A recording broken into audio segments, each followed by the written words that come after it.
ఉమ్మడి మహబూబ్ నగర్ జిల్లాలో ఆర్టీసీ కార్మికుల సమ్మె మూడో రోజు ప్రశాంతంగా కొనసాగుతుంది. నరసంపేటలో ఆర్టీసీ కార్మికుని మృతికి సంతాపంగా ప్రభుత్వ వైఖరికి నిరసనగా కార్మికులు నల్ల బ్యాడ్జీలతో ఆందోళన చేపట్టారు. ప్రస్తుతం ఉమ్మడి జిల్లాలో పరిస్థితిని మా ప్రతినిధి సతీష్ అందిస్తారు. సమస్యలు పరిష్కరించాలంటూ ఆర్టీసీ కార్మికులు చేపట్టిన సమ్మె మూడో రోజు యథావిధిగా కొనసాగుతుంది. ఉమ్మడి మహబూబ్ నగర్ జిల్లా వ్యాప్తంగా ఉదయం నుంచే డిపోలో నుంచి బస్సులు ఏవి బయటకు రావట్లేదు. ప్రభుత్వం ప్రతిష్టాత్మకంగా తీసుకొని కొన్ని అద్దె బస్సులు, ఎలక్ట్రిక్ బస్సులు నడిపిస్తున్నప్పటికీ పూర్తి స్థాయిలో బస్సుల రాకపోకలు అయితే జరగట్లేదు.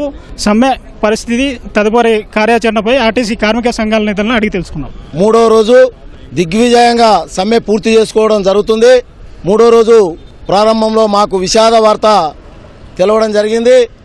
నిన్న నర్సంపేట్ డిపోలో చలమల ఎండకు ఏడుతున్న మధ్యాహ్నం ఎండలో పెట్రోల్ పోసుకొని అంటుకోబెట్టుకున్న శంకర్ గౌడ్, నర్సంపేట దిగపో శంకర్ గౌడ్ ఆత్మకు శాంతి కలగాలని మహబూబ్నగర్ డిపో అందరూ కార్మికులందరూ ఈరోజు నివాళులు అర్పిస్తున్నారు.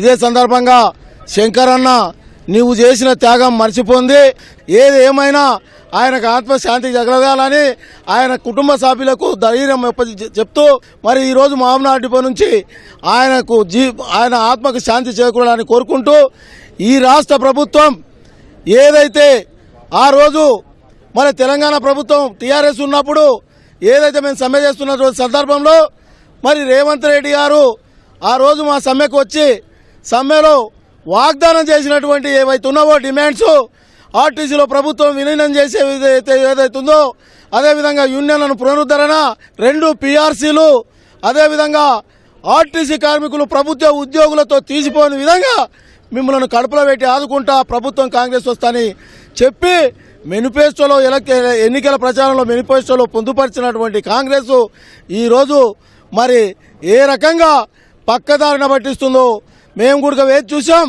2.5 సంవత్సరాలు అయితేనా కూడా అది ఇంప్లిమెంట్ చేయకుండా, ఆ మేనిఫెస్టోని ఇంప్లిమెంట్ చేయకుండా కాలయాపన చేస్తుంది. ఇప్పటికైనా ముఖ్యమంత్రి గారు మరి మీరు ఏ రకంగా మొండి రకంగా పోతే చాలా భయంకరమైన పరిస్థితులు ఉన్నాయి. నేను మీ ఈటీవీ ముఖంగా చెప్తున్నా, ఏ కార్మికుడు కూడా బలిదానాలు చేసుకోవద్దు. మనము గాంధేయ మార్గంగా మన సమ్మెను విజయవంతం చేద్దాం. తదుపరి కార్యాచరణ ఎట్లా ఉండబోతుంది ఒకవేళ ప్రభుత్వం చర్చించకపోతే? తదుపరి కార్యక్రమం దాదాపు 5 రోజుల ప్రణాళిక సిద్ధం చేసింది మా జేఏసీ. నిన్న జరిగిన దురదృష్టకరణ సంఘటన శంకర్ గౌడ్కు మేము మహబూబ్నగర్ రీజియన్ తరఫున నివాళులు అర్పిస్తున్నాము. ఎవరే కానీ ఇలాంటి చర్యలు తీసుకోవడం తప్పు. వాళ్ళ కుటుంబం వెనకాల ఉంటుంది. ఏదైనా బ్రతికి సాధించుకోవాలి, కష్టపడి సాధించుకోవాలి తప్ప ఇలా చేసుకోవడం దురదృష్టకరము. ప్రభుత్వం ఇది నిరంకుశంగా చేయడం వల్లనే జరిగింది.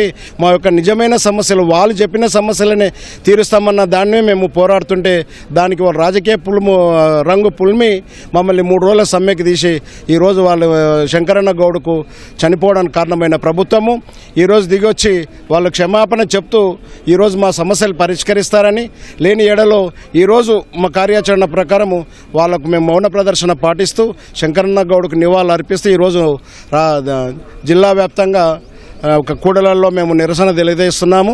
ఇది ఇక్కడి పరిస్థితి.